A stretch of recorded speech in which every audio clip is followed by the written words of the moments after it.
Okay, hi everyone. I am Siddharth Johri. I'm a security consultant at Redfox Security, and this talk and demonstrations is going to be about OPSEC in the context of offensive security and red teaming. I'll give a brief introduction of what OPSEC really is, what it means in the context of red teaming. Then we'll go through some demos and the in-depth detection engineering that is done while developing solutions which get past the defensive solutions, right? So rather developing attacks which go past defensive solutions. Note down any and all questions that you have. I'll take every single question at the very end. And moreover, please don't crosstalk. If you have any query, just note it down. I'll solve all your queries, right? The idea behind this is being able to maintain access to footholds for a long period of time without being detected or booted off, right? So under the assumption that we can hack today, what we want to do is we want to assure that we can attack tomorrow as well. And our tricks don't really fall off after just working once, okay? So first, what is OPSEC? This definition, this first paragraph, it originally stems from more of military operations, right? And it's not inherently from computer science or cybersecurity. So OPSEC for a spy, for example, would be keeping their cover intact and keeping their and ensuring that none of their communication channels are compromised, even if they are monitored, right? Because you can't have all communication channels where nobody is monitoring, but you want to make sure that those communication channels are not compromised. Somebody is not sitting down and opening all of your letters and seeing what you send back to your homeland, right? For a spy.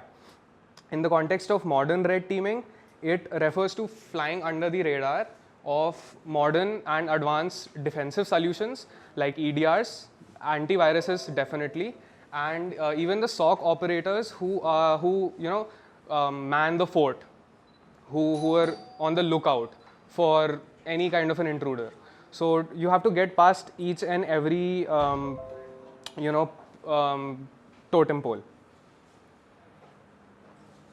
Right. So in the listed definition over here, for a long period of time, especially for a long period of time, is of the essence, because when you're doing something like an offensive security engagement, particularly red teaming, then you want your footholds, you don't want to lose your footholds. You want to maintain access to your footholds. You want OPSEC safe persistence techniques being employed so that the work that you did in day one, you don't have to repeat it on day two, and you can start off where you left it.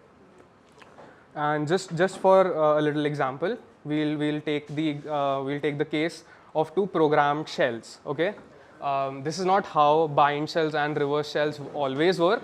This is just a scenario that I'm presenting to you, right? So read how the bind shell is working and how the reverse shell is working.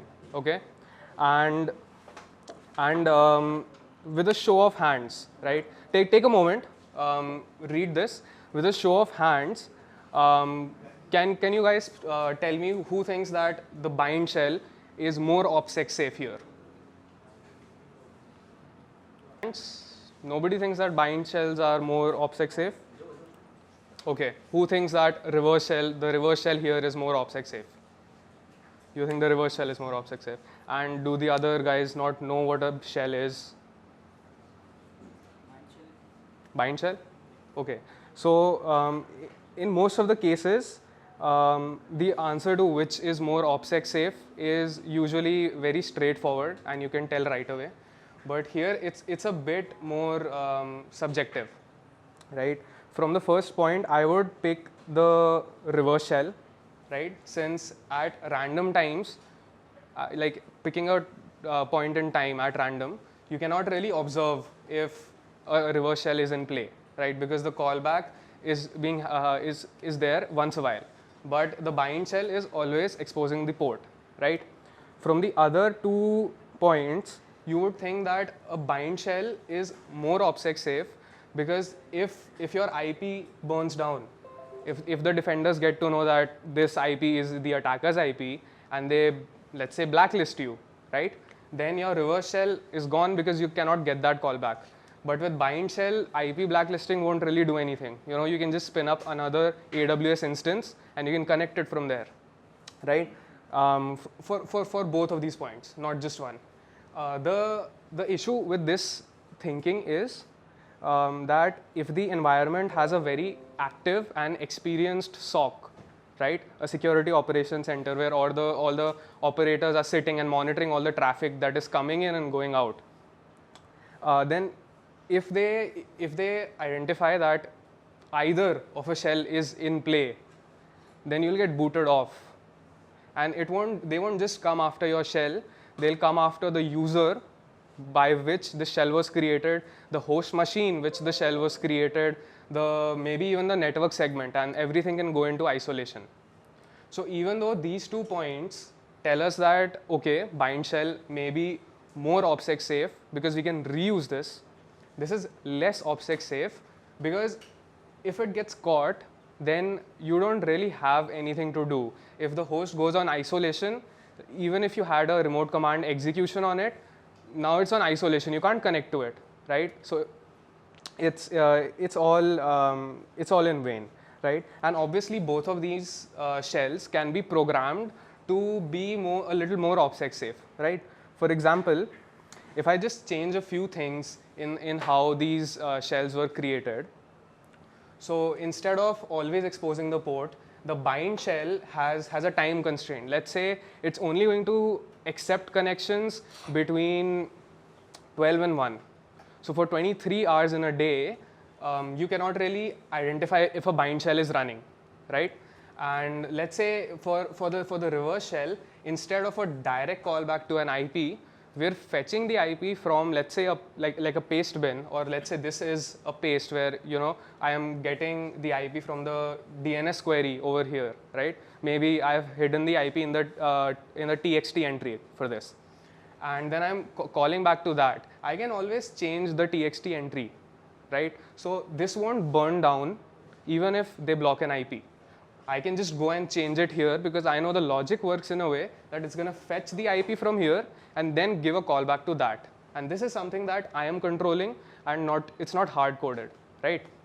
So just with a little bit of changes, I was able to make both of these shells more OPSEC safe, right?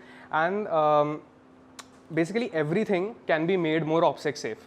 Every attack, every payload, you just have to think long and hard enough.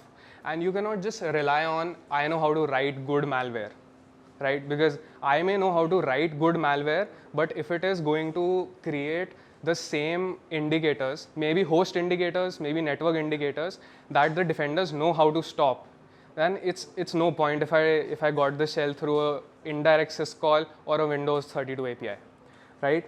So here is a cycle that I follow to develop some more OPSEC safe attacks, right? And the cycle starts from here, where you develop a functioning attack, right? Let's say it's a Metasploit module and you convert it into, let's say, C, right? You write that on your own. Then what you can do is you can replicate the target infrastructure. That is not always possible because sometimes you have elastic EDR, right? That is something you can replicate in a local lab. But let's say they have CrowdStrike, right? You cannot just spin up an AWS instance and install CrowdStrike on it. So that is not always possible. So that is one challenging task. But let's say you developed a local lab which mimics your target infrastructure. So then you ask the question, how can the attack that I have developed be detected? So it's not just about red teaming. You also have to know that how my attack can be stopped. What indicators is it creating? So you ask this question and then you have to answer it yourself unless you have a very good friend who will do it for you, right? So you find host and network indicators based on alerts that are generated in the EDRs, or maybe you're just a little more smarter and you can develop your own queries which you know कि ठीक है इस तरह से host और network indicators create होंगे, right? After that, once you know what parts of it are getting caught, you have to come up with ways in which you avoid creating those indicators, right? That for that you need a programming mindset, right? You're a malware author. If you're developing an attack, then you have to know, okay, I am performing the attack as XYZ user. When I do this as XYZ user, it gets caught, but when I do it as the ABC user, then it's not getting caught. So let's do the attack as the ABC user only, right? So you have to think everything through. You have to know what is getting caught, why is it getting caught, and how to not, get your attack become caught. Okay? So you find the host indicators, you update your payload or the attack as required. Maybe you change a few lines of code, maybe you use a different user, maybe you don't use a domain user at all, whatever the case is. Then you locally test, debug, confirm that, okay, this all is working, we're still not creating indicators. Then you remove all the debugging, like the debug mode from all your executables, and you're back at developing a functional attack. And then it's just rinse and repeat, right? You're going to perform that attack again. You're going to see, is this making some new indicators, which it was not doing before because of some things that I have changed. And then you go into this cycle again, right? And as long as every attack that you mount goes through this cycle to the point that either you have exhausted this, that how can this be detected? You can't find an answer to that. Either that, or you have exhausted find host and network indicators. You're not able to find how it is getting detected, right? So until the point that your attack goes through so many iterations of this cycle that you just can't figure out a way that how your attack is going to be detected, and you can't find any advice on the internet how it's going to happen as well, then you will be OPSEC safe. Moving on, let's assume you put a script somewhere in some share, and due to automation, it is getting executed. Okay, this execution, after you've got a reverse shell, let's say it has not created any alerts. No SOC operator has, had a look at this. That is the assumption. So you enumerate what user you are and what host it is that your shell has spawned on, right? Because this is, everybody does this, right? This is what Hack the Box, Try Hack Me, everybody teaches us that, okay, if you got a shell where you don't really know who you are, then just type who am I, just type host name, you'll get to know who you are, right? So this should be good to run, right? Not really. Because when you run something like who am I, it actually executes a binary called whoami.exe, and it creates a sub-process. Same for hostname. So this is an Elastic EDR's detection rule, which takes this name hostname.exe, and whenever you create a process called hostname.exe by any user anywhere, then it is detected as, I'll recite this so that the people at the back can understand. Process event with process hostname.exe, parent process PowerShell by administrator on test machine created low alert, unusual discovery signal alert. Okay, so unusual discovery signal alert. Why does this alert even matter? Is because these binaries have been signatured way too much to be a part of a kill chain. To a point where EDRs are picking up on them for just being executed, even in a command prompt or in PowerShell. And typically, a normal user, let's say who works in sales, right? He will not be using the hostname.exe process. Typically, he might not. So a SOC operator, when he sees this, he might give the host, another shot. Maybe he lists down all the alerts on that host in the past 24 hours and finds something that you did, right? Which might have blown past him due to the white noise, which we'll talk about in a few minutes. But now, because he's focusing on that host due to this alert that has been created, he knows that you're on it and you might get booted off, right? So that's not what you want to do.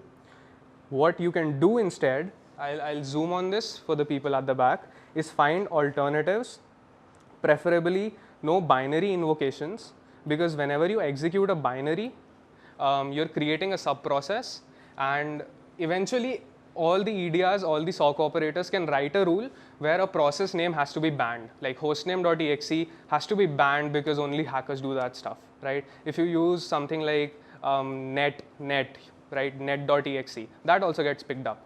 So you have to take care that you're going through all these alerts on a local lab and then only run something in an enterprise environment. So environmental variables are great for recon. Almost all processes have environment variables associated with them. For example, for PowerShell, lsenv : this lists all the environment variables, which contains the computer name, the user DNS domain, user domain, and the username. Basically, the stuff that we were trying to find using whoami and hostname, right? So we did exactly what we wanted to do, but the EDR doesn't really know that that has happened, because the EDR does not pick up on us running PowerShell commands which enumerate the the environmental variables.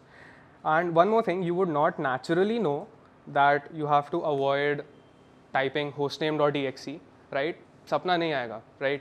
You won't know कि अरे मैं ये invoke करूँगा तो EDR पे alert जाएगा. That is why having a local lab is key, right?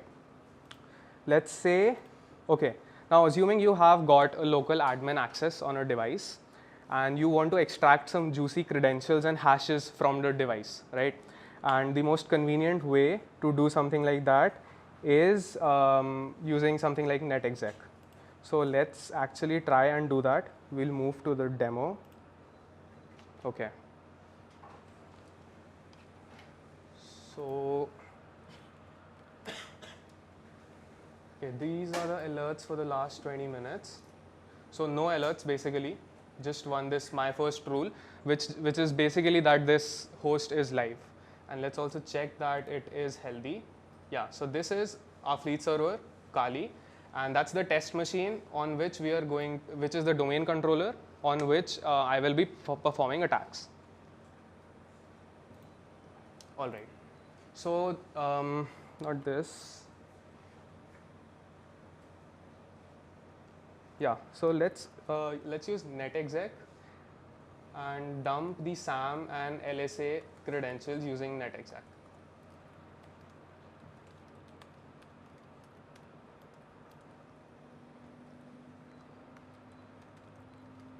Now this is assuming you found the administrator's clear text credentials in a network share, which definitely happens, has a lot of times been the case. So let's say you got the administrator's password and now you're trying to dump credentials from that host.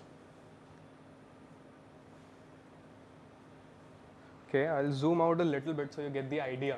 But basically, the hashes and the LSA secrets have been extracted. Now, Elastic EDR for some reason decides not to block this, but you won't be against only Elastic EDR when you're in an enterprise environment. You may be against Sentinel-1, Sophos, which definitely block this. Like they'll raise an alert, which Elastic does as well, but it will also not let this happen. So it's just a matter of what EDR it is. On the alerts, we should be getting a few alerts in a few minutes. Or I think I should run those tests manually.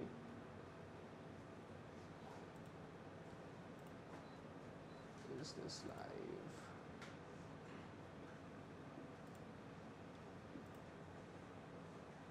Okay, let me run those tests right now.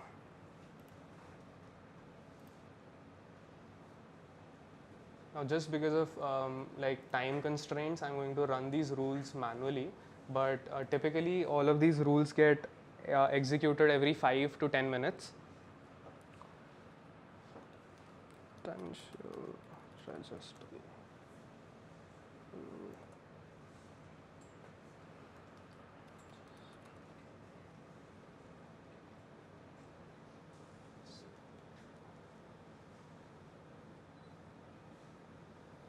Is it there yet?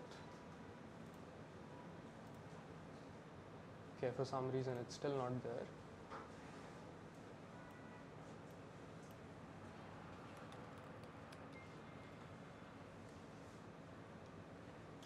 Let's see if it comes here.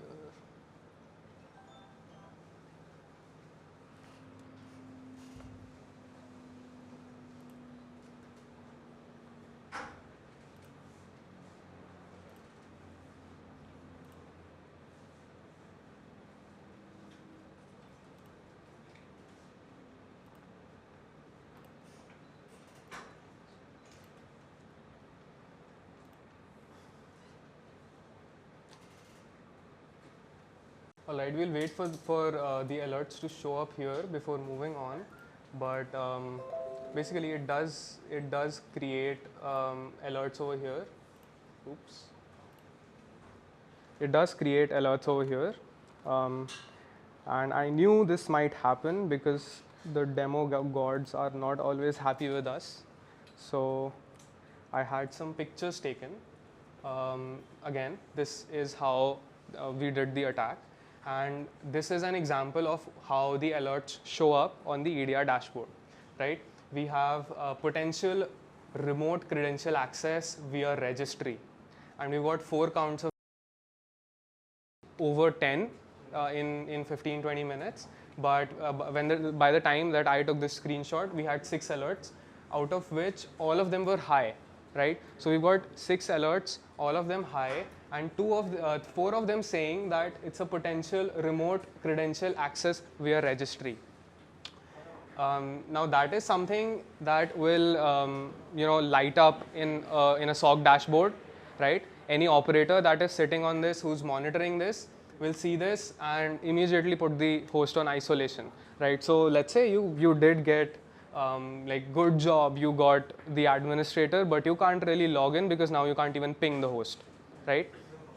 So that doesn't really work. So what now? We want to do this because that's how we're going to move ahead in the engagement. That's what the whole idea is, right? To get the administrator's hash, get the LSA secrets. So now what do we do? So what do we do is we basically go to the forensic team and we ask them, can we borrow a tool? It's called magnet capture, which you use for digital forensics. And what we're going to do is we will use that to create, like capture the whole RAM of the system, right?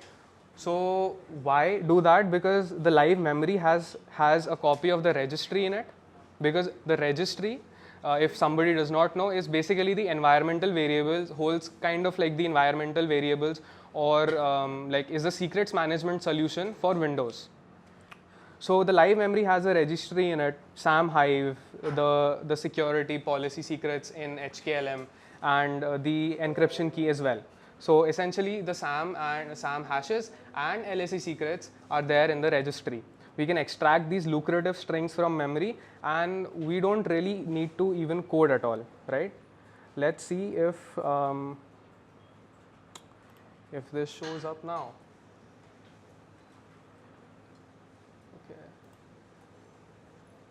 Okay, yeah.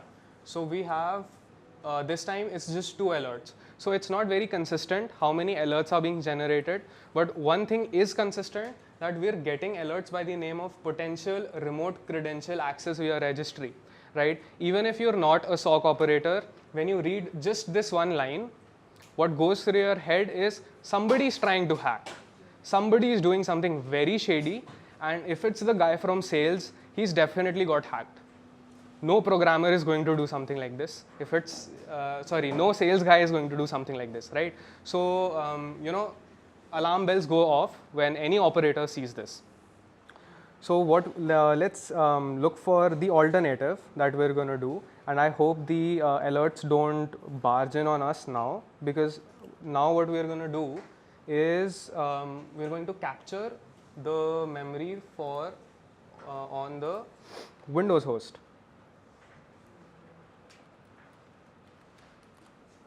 Right? logging onto a domain controller is not essentially OPSEC safe, because typically there are very less times when a sysadmin or a domain admin actually logs on, right? And if it's, let's say, in the off hours, then it is something that might trigger an alert. Elastic doesn't care, but you won't find Elastic everywhere, right? I think that should be like a slogan, right? You can put it on a shirt. Elastic won't be everywhere. Either way. So yeah, so this is magnet capture. Anybody who actually does red team engagements and does not use this, this is an amazing tool. You should definitely try this out.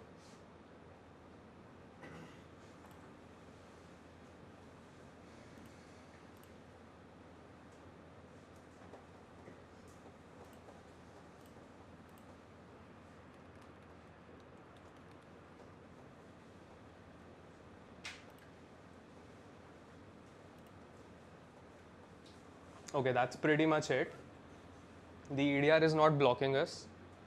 I hope it doesn't block me now, because like this was working since last 2 weeks. If Elastic suddenly decides that this is not good, then it won't really be nice for my demo. And that has happened. I'll tell you later. Okay. I have a question here. Yeah. So how often do we do this? We do this on almost every single gig. One curious case of an engagement was we found access to, like, we had local admin access on over 27,000 machines just by running this on one particular computer, because every one of those 27,000 machines had the same local admin password, right? So boo-hoo for them, but we wrote an amazing report that time.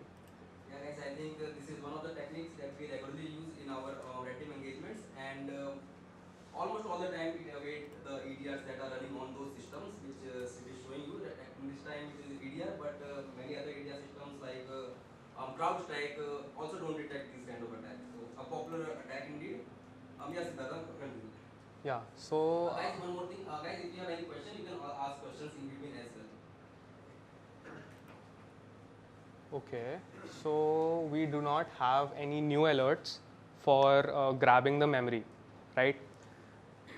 We captured the memory, moved it to a disk offshore, and there are absolutely zero alerts for that. Now that is not always true, because magnet capture does create alerts. I'll show you a snapshot of that later. But because I've ran magnet capture already on the DC, so this time it did not pick it up, right? Now let's move to volatility. Okay, so before I actually show you volatility working,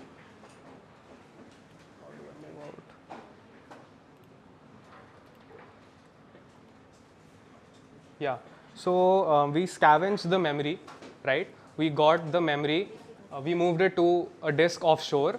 I moved it to the host machine on which the VMs are running. Let's say you move it to your own pen test machine, your own hacker setup, right?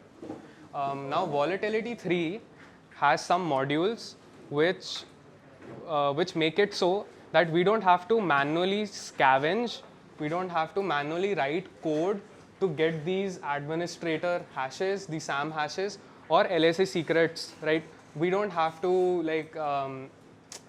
manually download all the symbols from Microsoft, understand how the whole file structure works, and then target everything. Volatility 3 does the work for us, right?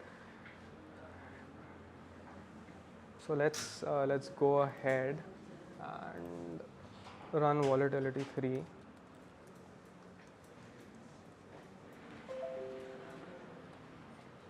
This is going to be media.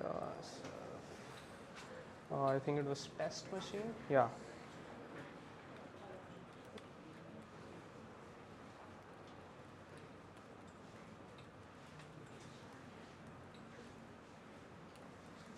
Do I spell everything right? Okay. Should work. Did not work.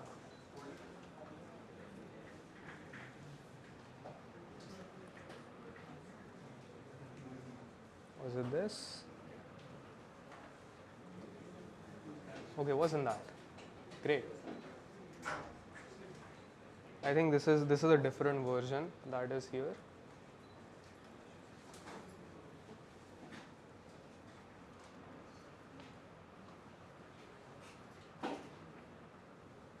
Not hash dump. Why is this? Wait. I think I did create a .env. Yeah, forgot.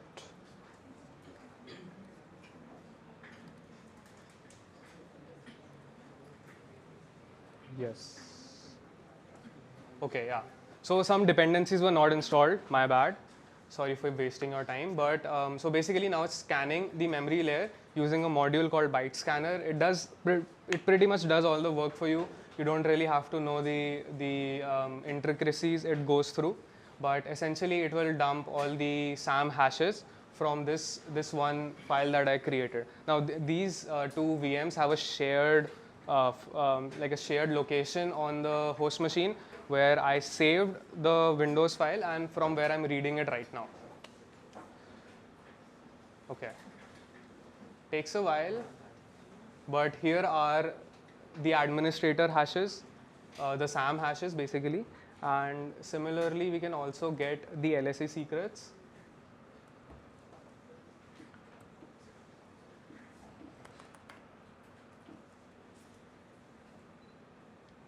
Now while this runs, I hope we don't see an alert here. Okay, yeah, so this is one alert that does come up when magnet capture is ran. It's called suspicious service was installed in the system. Okay, and it's a medium level alert, right? So we moved from 2 alerts being high and telling us that potentially somebody is accessing the credentials in the registry remotely. We moved to some suspicious service was installed in the system, and why that service is installed is homework. You guys can go figure that out. But basically now we also have the LSA secrets. So this is the hex for it. You can convert it into ASCII. Basically it prints out the machine password in hex. You can use that for attacks like silver ticket, right, or service for user or something, stuff like that. S for you to self, S for you to proxy. So so we basically got the LSE secrets. We basically got the SAM hashes. How? From the registry. But there were no alerts. If a SOC operator looks at just this one alert, these 3 are not clubbed, right? The 2 were from the previous attack. So if he sees suspicious service was installed on the service, this does not give away the fact that we were trying to access credentials that were present in the registry. So it's not just about making it so that the alerts are 0, right? That is an ideal situation, but the more you interact with an EDR, the more you will realize that EDRs pick up on random stuff, right? One of the most funniest alerts have not come up yet, but it's not related to any of the attacks and it just shows up, right? I hope it shows up right now because I have a few pictures of it in some slides. So right. So the demos for that, the demo is done. We got the credentials. The EDR has no clue that we were after the credentials. The EDR thinks that some suspicious service was running, but that's all it knows, right? Let's move to yeah. Okay, so this I'll have to zoom again. Right. So 3 rules get invoked when you typically run magnet capture. One is first time seen driver loaded. That's because Elastic does not trust every single driver that has been loaded into the computer. So every time a domain admin installs, let's say, a new application, this is bound to come up, right? So if no domain admins are actively working on a device and you see this, then the SOC operators, they can have some bells ringing in their head. But even if this is the case, we moved from, I think it was 3, it was 6, I don't know. I think it was 4 in this case, it was 4. So 4 alerts, yeah, 4 alerts saying potential remote credential access. we move to 3 alerts, out of which one is saying that it's a driver which is visible for the first time is being seen, is being loaded. One says a suspicious service was installed, and this is the alert, which is a very funny alert. It just shows up randomly, like it did not show up right now. But let's say I'm doing some administrative tasks, creating users, right? Maybe creating a computer account, maybe just opening PowerShell, and this will show up. So this becomes our white noise. We'll talk about white noise, right? We'll talk about that as well. Okay, next scenario. So you have obtained access as a domain admin via clear text credentials. You found domain trusts to other domains, right? You have to leave your computer for the night, but you want to continue the attack tomorrow, right? The whole point of this talk, we want to hack today and we want to hack tomorrow. So you want to do that, and the enterprise has a very proactive SOC. What do you do? Okay, come on, anybody. Do you have a path in mind? Do you have anything that you think would fit in well in these situations? Anyone? We have prizes for people who actually answer questions, just letting everybody know. Creating another admin account. Okay, you said that for the prize, right? Anyways, continue. And, What did you say? Creating an admin account and adding that admin account in RDP users. RDP users of what device? You can, adding simple, I said simple logic, like if you add that particular admin user in RDP, you can access like from anywhere. Totally. You don't need to again perform all those. Totally. However, if you add a new admin user, the EDR does pick up on it. One thing we can also try, instead of adding another admin, we can add our user into that admin group, in which we are having that all those access. Okay. Does anybody have an idea of how domain dominance or domain persistence works? Like we're not on just one DC, right? We have maybe 4 DCs. We have multiple users. Yes, in the back. DC sync. Okay. So you'll maybe run a DC sync for the KRB TGT, get a golden ticket. Definitely.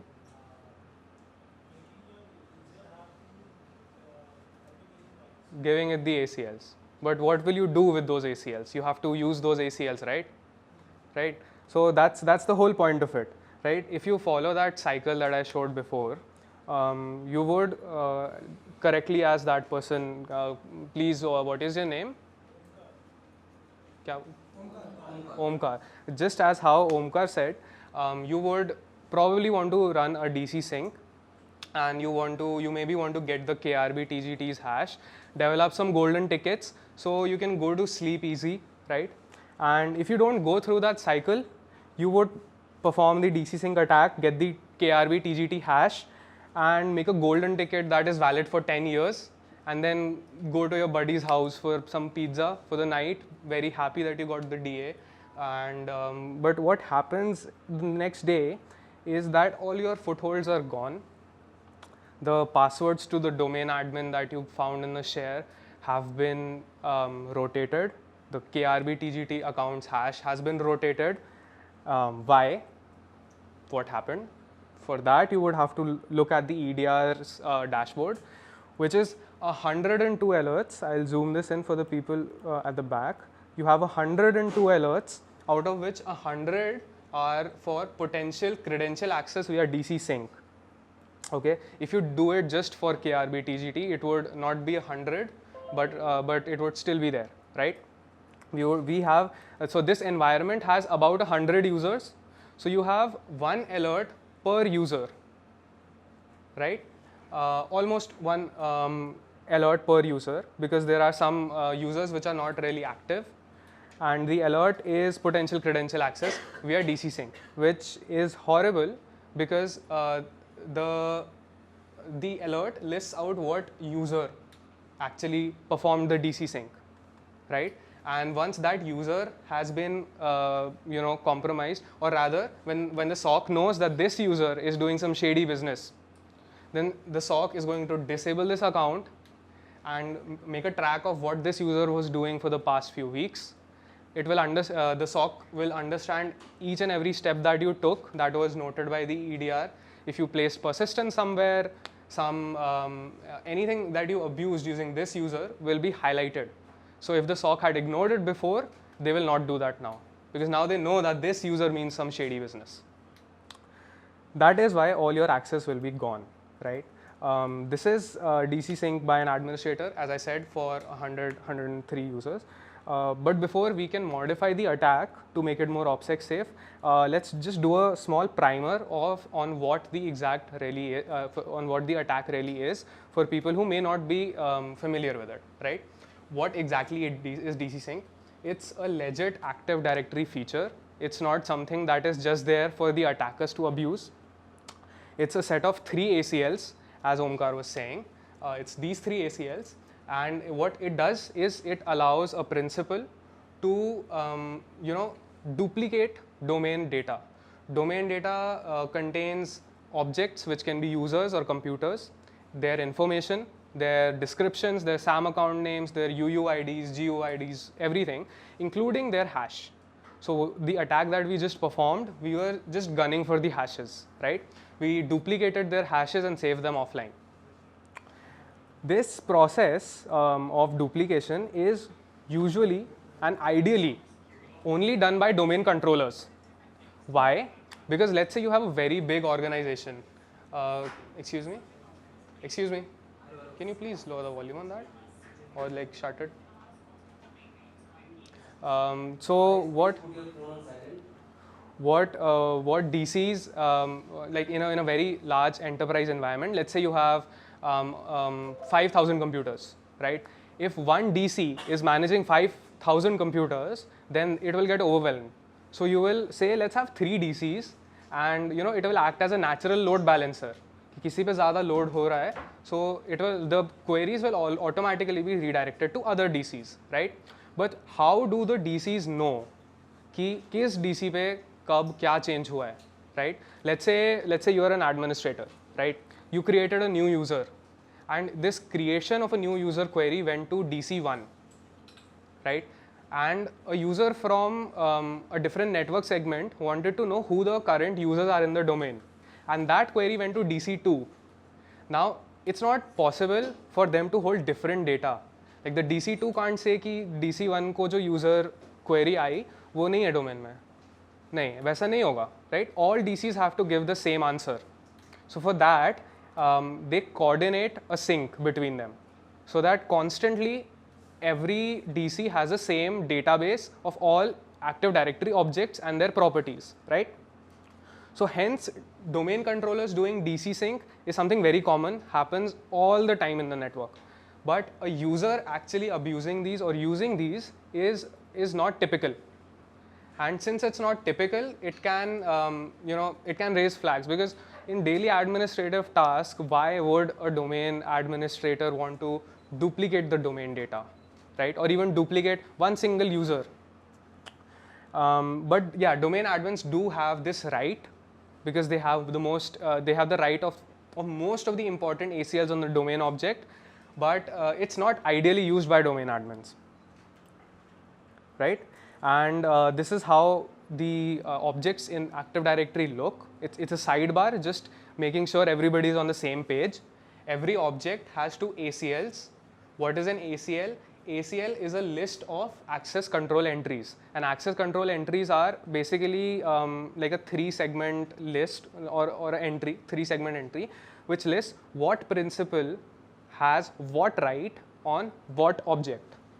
Okay, so that is an ACL, that is an ACE, right? Every object has a list of access control entries कि इतने principals को ये access है मेरे पे, right?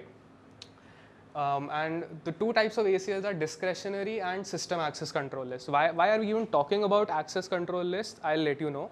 Because the DACL, the discretionary access control list, lists out what exactly is allowed, right? So typically for a domain object, for the domain object, right, you would have replication rights by the domain admins, by the domain controllers, by the enterprise admins, all listed here. right? The SACL basically lists out which of the entries from the DACL which will create some system logs, right? So basically, if something from this DACL is triggered, in what case does it have to create a system log, right? Let's say it's a domain admin who is doing the replication. So the system, the SACL will have an entry that if a domain admin does replication, create a system log. But maybe if the DC does it, the SACL may not have it, right? So that is just a generalization. I'm not saying that ऐसा ही होता है, but that's how things work in Active Directory, right? So logs are created based on SACL, logs and actions are allowed or performed based on the DACL. Now what Elastic's take on this is the EQL query for this alert, potential credential access via DC sync. So what the Elastic's take on this is, okay, so where event, now this is essentially that if this happens, then raise the alert, okay? So if the event code is 4662, which means there's an interaction with an object, right? And these are the ACLs which are present in the event data properties, right? These are the DC sync ACLs, and these are the representative GUIDs for the same ACLs. Like you can Google these numbers and it will lead you to these ACLs. So if these ACLs, these GUIDs are present in the properties, and if the subject and not, right, not subject username, basically SAM account name is one of these, right? So dollar is here. Like basically if it's not one of these accounts and this all is happening, then raise an alert, right? So अब भाई DC sync तो करना है, that is the agenda, है ना? बस alert नहीं create करना. So how can we abuse this? We see that there's a wildcard over here. So every account that ends with a dollar sign, which is typically the computer accounts, will not create an alert when it runs DC sync. So if we take the machine account password that we got from, let's say, the RAM dump, then we can run, we can do the DC sync as the domain controller, and it will not raise an alert. Cool? But if it is anything other than this, it will raise an alert. Another way you can do this is what I will demonstrate. It's essentially, we'll run through, one second. Yeah. So we will be minimizing alerts. Again, we're not really looking forward to making them go to 0. We just want to minimize them. This is assuming I don't have the domain controller's hash, and I have not logged on to the domain controller yet. And I'm not looking forward to dumping the RAM. So we'll log on to the DC as admin. As I already said, it's a risky move. We'll add a computer using PowerShell, and we will grant it rights, domain replication rights using PowerView. Now adding PowerView to a domain controller is one of the most stupid things you can do, right? But just to show you that even if I do this on a domain controller, how many alerts are generated on Elastic, I'll do that stupid mistake, right? We'll see how that turns out. Okay.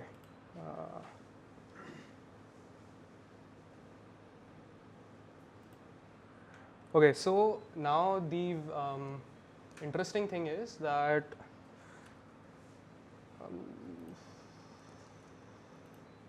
okay, I think I have to close this.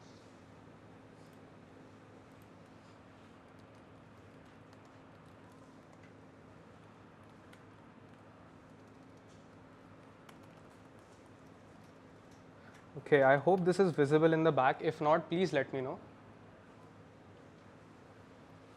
Yeah, so essentially, PowerView was being imported into Elastic absolutely perfectly for the past 2 weeks. Rather, in the last the second last week from now. But just this week, Elastic decided that no, it's not cool anymore. So I had to change all the slides, and I had to go through that whole cycle once more so that I could import PowerView on a host having Elastic. The easiest way to do it is through some obfuscation, and we'll discuss that as well. But basically, this folder has this obfuscated version of PowerView here, right? And we'll just import it into a PowerShell session.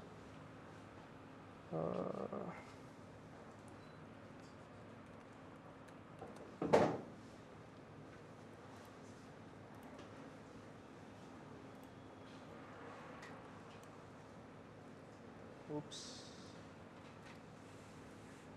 Yeah.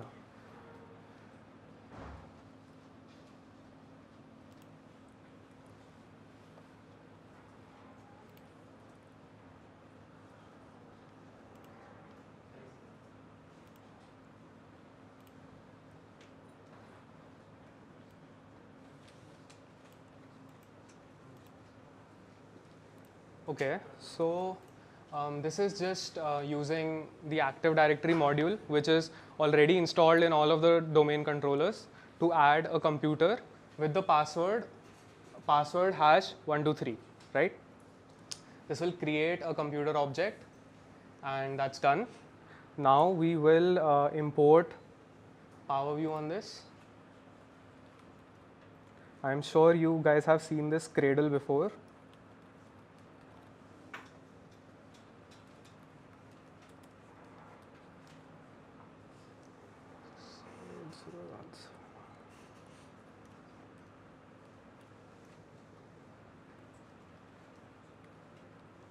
Okay, and if this doesn't work now, then that means Elastic has been upping their game, which they often do. So that is totally a very real thing. Giving demos based. Okay, so this time it did not pick it up, but this script is very broken because it has been very heavily obfuscated. So all the attacks that I want to perform may not work directly. Maybe something breaks off, but it's all right. I'll be able to do a DC sync, so it's all good. So this is essentially adding an ACL to the domain object. I hope this is visible at the back. Is it? Okay.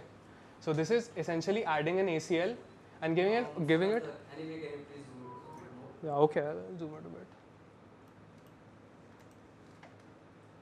I think it will be easy on the eyes. Let's go 28. I think that's a little better, right? So it's adding an ACL on the domain object and giving the not real, this account, all rights on this target, right? So in the access control entry that I was talking about, it will have generic all, like this principal will have generic all on the domain object, right? That will be the ACE that will be modified. This does break a little bit, but in the end, it does end up giving the principal like domain all generic all access on the domain object. Before we do abuse DC sync as this account, let's actually see if we're creating logs as a normal user. So we found the cleartext password to administrator. So let's try and do that, right?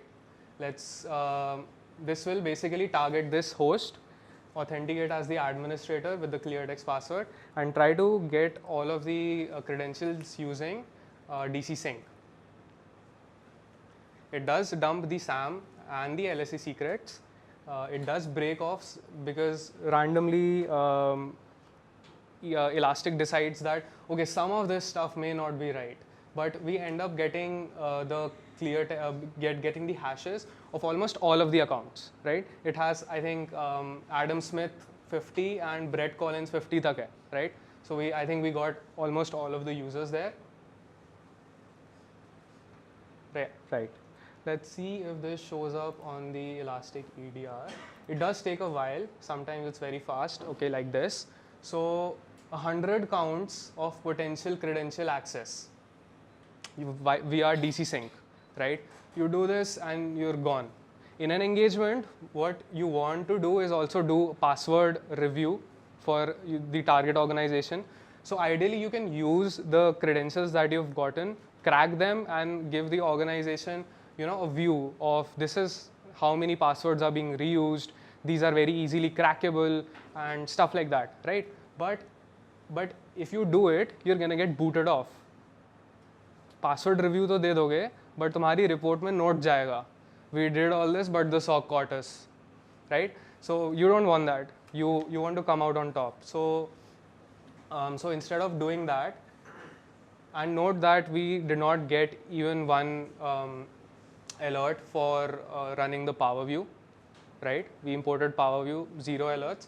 We got this alert, multiple alerts in different attack tactics on a single host because we've been getting a lot of alerts, and the EDR is saying that this host, इसपे कुछ हो रहा है, take a look please, right?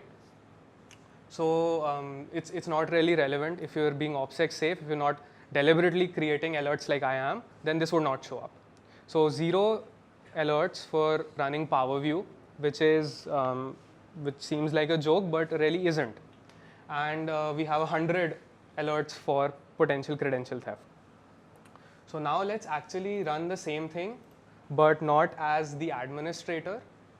We'll run this through, we'll run this as the domain controller, or rather the new computer account that I've created, not the domain controller.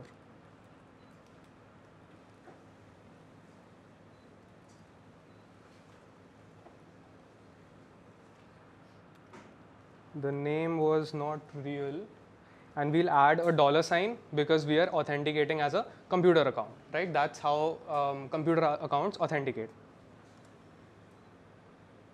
Ooh. Was that the right password?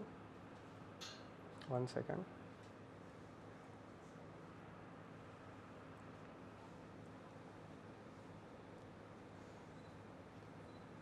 Okay, did we not create a computer account?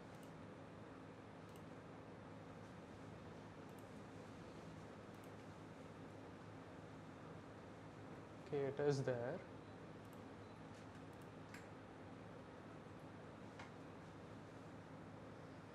Oh, did I give it a password after creating the new computer account? Apologies. We'll roll that back.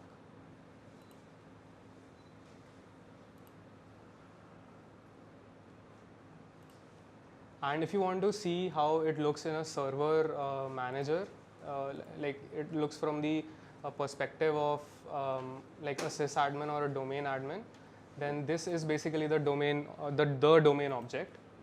And in the properties, अब तो delete कर दिया. I'll show you how I added it there.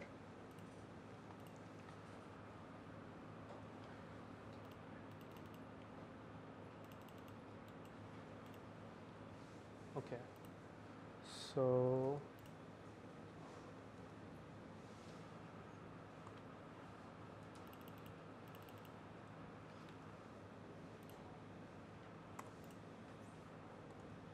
okay, so new computer has been created. This time the password has been assigned to it, and as of now, the only entries you can see on the domain object, on the domain object, are these. Right? You can't see a not real over here. You can only see administrators, enterprise key admins, and this stuff. Now let's actually add the ACL.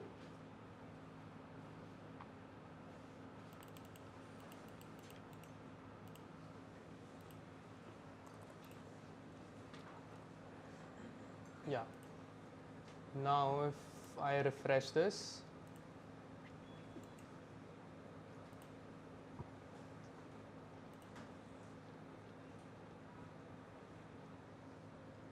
is there a not real over here? Okay, I can't really see a not real. Maybe it's taking a little time. Huh? Not real was there. Where? Kidhar? Acha, okay. Yeah. Here, right. So we have all access control entries on the domain object, and these are the ones which we were really after: replicating directory changes all, and replicating directory changes in a filtered set. Why did I give it all? Because the way the script has been obfuscated, it breaks the functionality of only giving it DC sync rights. And since I made this like last night, so I just went ahead and gave it all permissions. But if you spend time on obfuscating your scripts properly, you can give it a very controlled set of ACLs. Either way, let's go ahead and run this attack now. It should work. Okay, so again, we dumped every user over here. इस बार error भी नहीं आया, right? And we'll go and see if we have any new alerts. One extra alert for potential remote credential access via registry. This is because of dumping the SAM and LSA secrets. You can get rid of that by targeting a specific user, let's say KRB TGT, right? So we essentially go from having one alert per user. So in an environment of 5,000 users, we have 5,000 alerts. We go to having a single alert or zero alerts if you're smart enough. Like right now, I dumped all the information, but we don't really need all the information, right? We maybe just need KRB TGT's hash. We maybe just need the domain credentials. So if you do that, then you're golden, because then you minimize the alerts, you run the attack, and there is one alert which, as I said, randomly shows up, process created with an elevated token. This is assuming that credential one does not show up, because you just dumped the NTLM or the AES 256 hashes.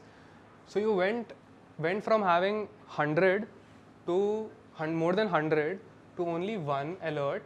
That's a drop of more than 99%. Moreover, this alert doesn't really say anything. It just says some process was created with an elevated token. And I don't think, yeah, so if you can see here, it actually lists what process it was. It was the process wmiprvse.exe, which will get, which does create some actions. It creates system logs on daily administrative tasks. So like I added a computer account. Sometimes it will result in this being, hit up. Sometimes it won't. So this doesn't really tell the SOC operator much कि क्या हो क्या रहा है, right? But if the SOC operator sees DC sync, he's gonna put isolation, right? He's going to cut that DC off, cut that user off, give you zero access. So this is the funny part that happened to me yesterday. If I try to import, like this is a set of new rules that Elastic introduced in the last 2 weeks, I think, because before that this was working perfectly. So Elastic says that you can't do that.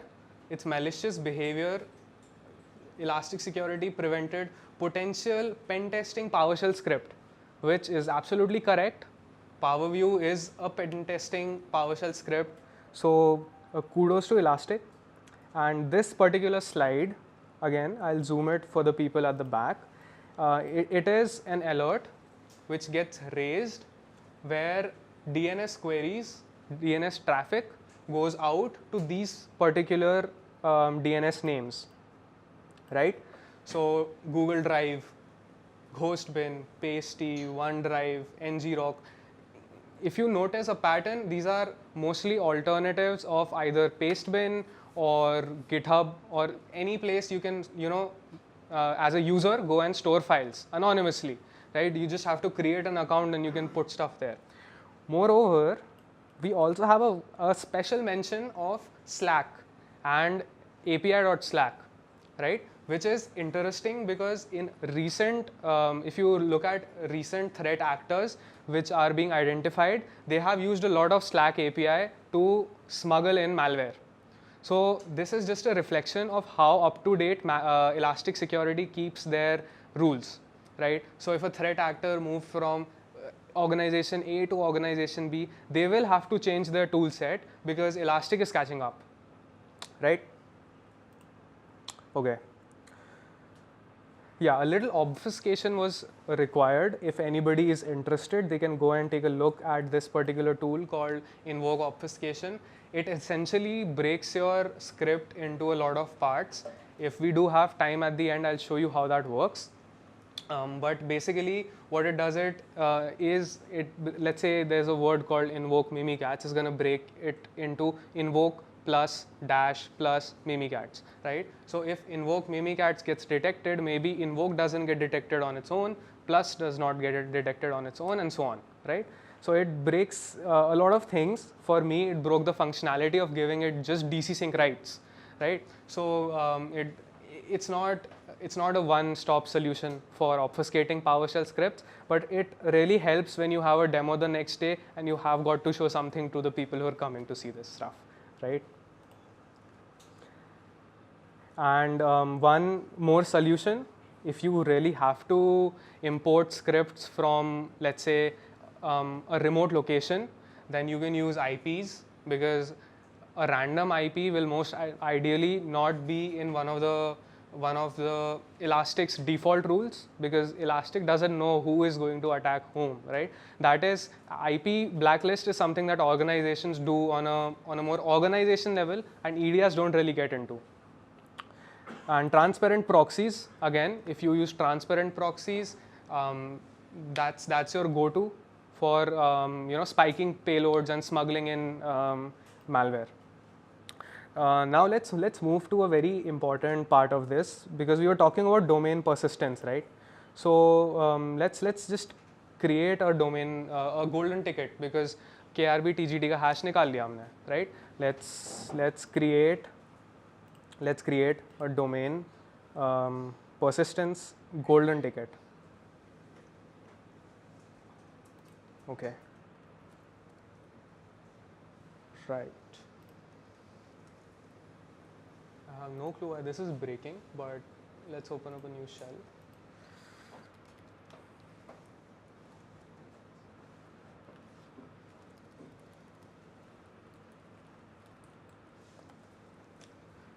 Packet ticketer.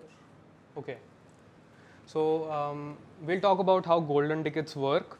If you're not familiar with golden tickets, we'll talk about how it exactly works and why it is not really the ideal solution. You may think that getting a golden ticket is the path to glory, that you can have 10 years worth of access to an enterprise, but it doesn't really work that way if some smart detection engineer is actually sitting on a SOC.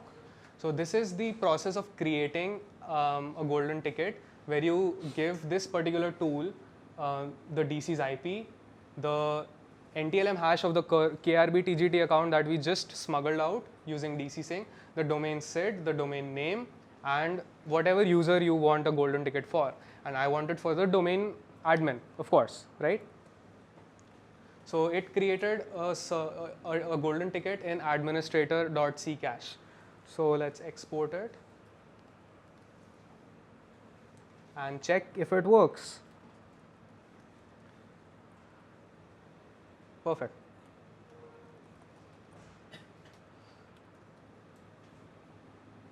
And it works.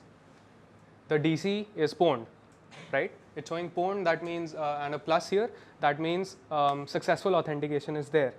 So since we did successful authentication, we can get a silver ticket, we can create service tickets, we can do whatever we want with this stuff, right?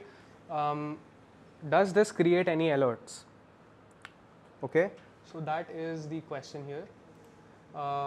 Sadly, in Elastic, it does not really create any new alert. As you see, the most latest alert after remote credential access via registry is my first rule, which is basically indicative of this host is alive, right? So no alerts.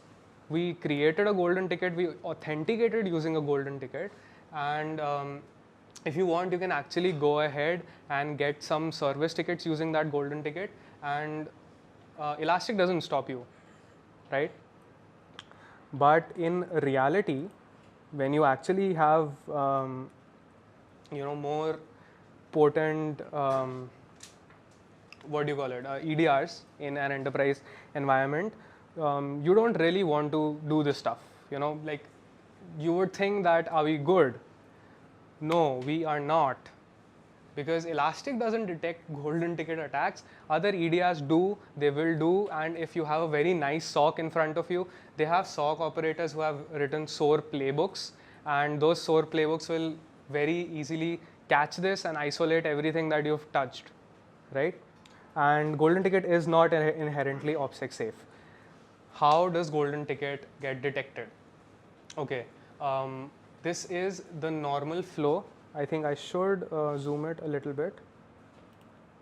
This is the normal flow of how Kerberos authentication works. You send the key distribution center username and password. The key distribution center gives you back a TGT saying that, yeah, you are who you claim to be.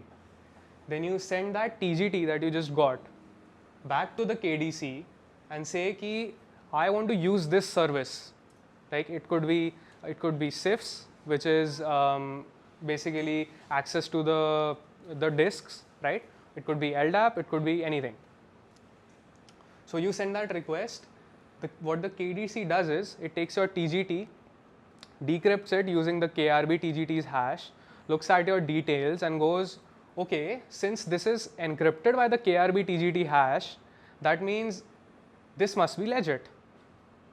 And it gives you back the TGS for whatever you have asked. So that is a ticket granting service ticket. Now you send that ahead to the application server. It could be an SQL server, and then you have the interaction with the application server as described below. Okay. Now question to the audience. How do you think, like what part of this authentication cycle, right, is the golden ticket avoiding? In what part? Like how is golden ticket, on what step does golden ticket come into play? Like you've used the KRB TGT's hash to create a ticket, and you are authenticating to the KDC. What part is it, and how do you think that it can get detected? Anyone from the audience? Prince, what about you? Can you please repeat the question, because Okay. I guess according to me in the third stage, when it is decrypting that TJS, like KDC encrypted with its password and given back to the Kerberos client. And when the Kerberos client is giving that particular TGS for the any services, like as you said, LDAP, MS SQL, SPC, or any we can say. So into that part, the KRB TGT hash is coming. So in that part, I guess it may be get. So you're saying third step? Yeah. That's correct. Do you have, like, because you came to the conclusion that it's the third step, right? So naturally third के बाद आगे ही जाएंगे, right? So do you have any strategy in mind which you would use to detect if a golden ticket is coming into play? Maybe the expiry time that is set for creating the golden ticket. Okay, that is one very, very interesting indicator. You're correct. Clock skew. Crucial thing sometime because of this can't able to generate the Okay, so that is like all of these answers together basically form an answer. So kudos to everyone. Basically, what happens is that because you did not really interact with, so everybody understood how normal Kerberos interaction is working, and what the golden ticket is doing is it is stepping in at step 3. It's basically giving you an ID card which you can show to the KDC, and since the KDC can decrypt it, it's going to take everything that is written inside as, you know, like a line written in stone, right? The issue with that is, since you have not interacted with the KDC, your your local time and the DC's time may not be the same. That is the clock skew. Moreover, normally what golden tickets, what tools that generate golden tickets do, like Rubius and Ticketer, they set an expiry date for 10 years. In no way is the KDC giving 10 years of expiry to a TGT, to a normal user. So that one goes out to you.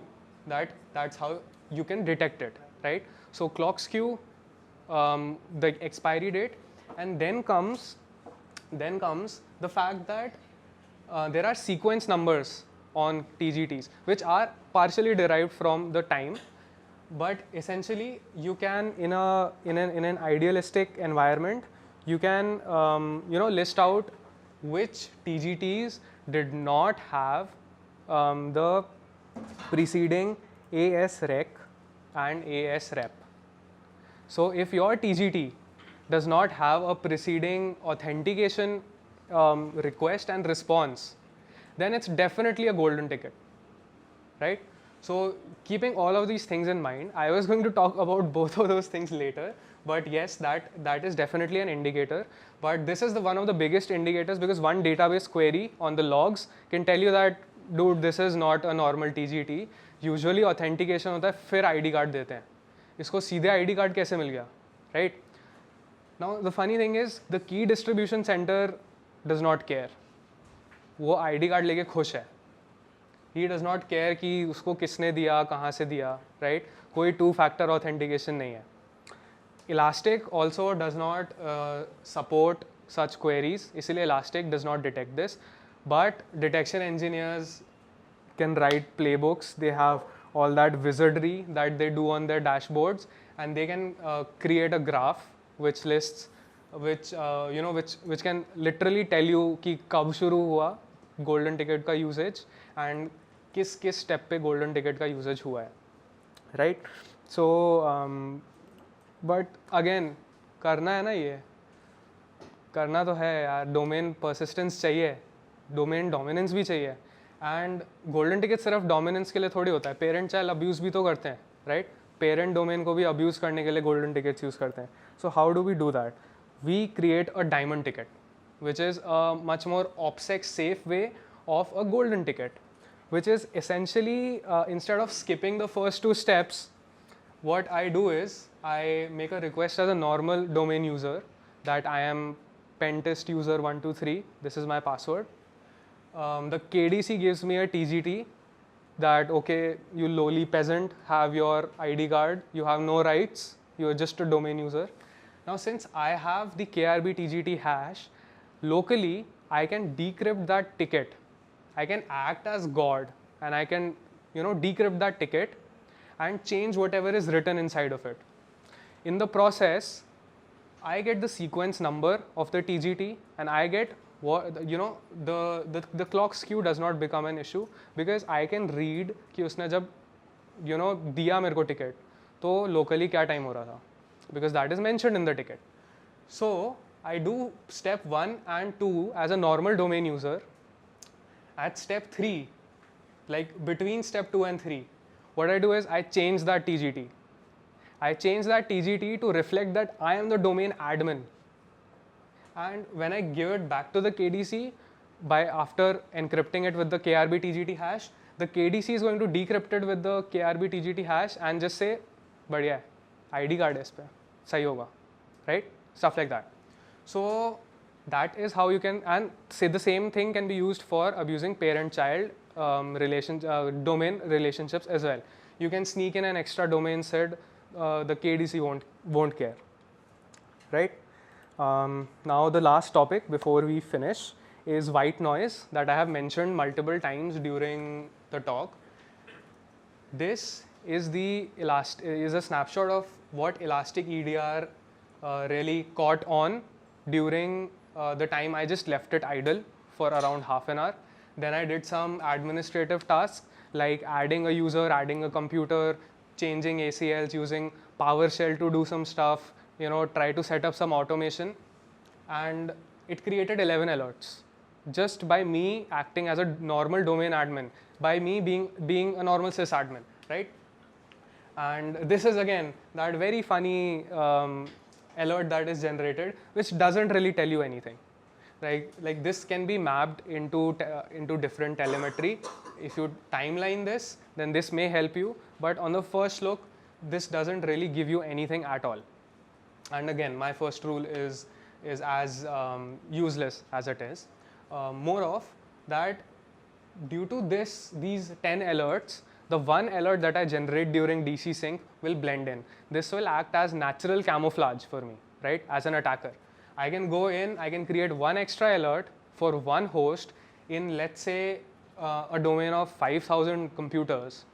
One extra alert which is ambiguous, super ambiguous, so ambiguous that SOC operators get hardwired to ignore some of this stuff, right? Because you can't really just take every single alert and investigate it. Because agar SOC operator ye 10 ko karega investigate, what will he find out? He will find out some domain admin added a user, which he's supposed to do. Some domain admin added a computer, which he can do, right?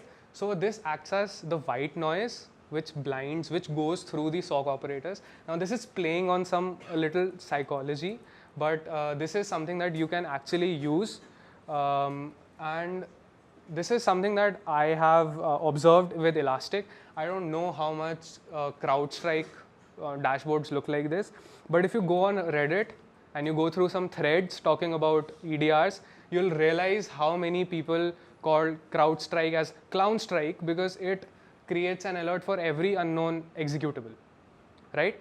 Because it creates more problems that it solves sometimes in some environments. Because if it is unsigned code written internally, CrowdStrike will be like, no, ये sign नहीं करा Microsoft ने, नहीं चलाने दूंगा, right? So SOC operators, people who are on the defensive end, start to get blinded by these, and they're like, ठीक है, ये होता रहता है, होने दो.